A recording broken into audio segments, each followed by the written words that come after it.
everybody, this is DearMamaSal, and today is Tuesday, and it's the 11th as far as I know. So here's the thing. I had a lot of people ask me, what is the difference between sadness and clinical depression? Now, the easiest way I can describe that is sadness is an emotion. So something can happen that will make you sad. But because it's an emotion, it's something that doesn't last for a long time. It may last quite severely, but it's sort of one of those things that you get over. Clinical depression, on the other hand, is not an emotion, it's an illness. It's a situation where you've got a chemical imbalance, where you just are not firing on the right cylinders anymore. And so that is a very, very different thing. I've had bouts of both sadness and clinical depression in my life, so I understand the difference between the two. One of the warning signs for me is that I don't want to go out and be with people anymore, and I don't want to do the things I enjoy. I stop being creative. I stop wanting to be excited about things.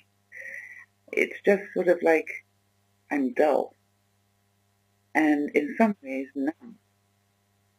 And it's a very different feeling from sadness. Sadness, your heart's breaking, and you know, that can be through loss. It can be through the loss of a loved one, through the loss of somebody, through a death or something. And the peculiar thing is that even though you might be grieving quite severely, excuse me, flu's still there. Anyway, you might be grieving quite severely. It doesn't necessarily mean that you will go into clinical depression. Sadness is sadness. Understand that? It's an emotion. Same as anger is an emotion. Same as love is a wonderful emotion. Whereas clinical depression is an illness. It isn't something that you can get better from quickly. It's not something that if you wait it out, it will get better. In fact, it's very possible that if you wait it out, it will get significantly worse and make it even more difficult for you to get out of the problem, because you're not getting the help that you need to be able to facilitate you being able to get out from under this. So I hope that helps some of you, and I'm certain quite a few of you have experienced both extreme sadness and also clinical depression. And so I'd happily hear your comments on how you can tell the difference, because those of us who've experienced it are actually quite aware of what the difference is.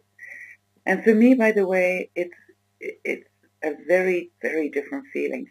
When I'm clinically depressed, and luckily I haven't been so for a long time, but when I'm clinically depressed, I know because nothing seems to be improving. And do what I might. I can go out and try and take walks to try and lighten my mood. I can try and do something creative to try and lighten my mood. But nothing works. And when nothing works, and all you really want to do is sleep more and do less. And that's one of the sure signs for me. When I start wanting to sleep a whole lot more and do less and less, then the chances are I'm touching on a level of depression. Sometimes I can actually haul myself out if I catch it early enough. But if I don't, then the chemical imbalance happens, and then I pay the serious price for it. So, hope that helps some of you. And I'm going to find some cheery subjects to try and talk about for the rest of the Christmas season. But a lot of people have asked me that, so I thought I'd better get that covered up. This is DearMamaSal saying bye for now. Please remember to give your age, sex and country if you're asking questions, just so that I can make it appropriate in the reply. And also, if I haven't replied to your question, really sorry, the chances are I've missed it somehow. Please send it again. For those of you who want to find out what I'm doing in my day-to-day life, please go to dearmamasal.blogspot.ca and read about what I'm doing there. If you've enjoyed the video, please share it with people, because we're aiming here just to help more and more people. And if you're new to the channel and have enjoyed the video, please thank the person who sent you here. My big hugs as usual, And many, many thanks. This is Mama Sal saying bye for now.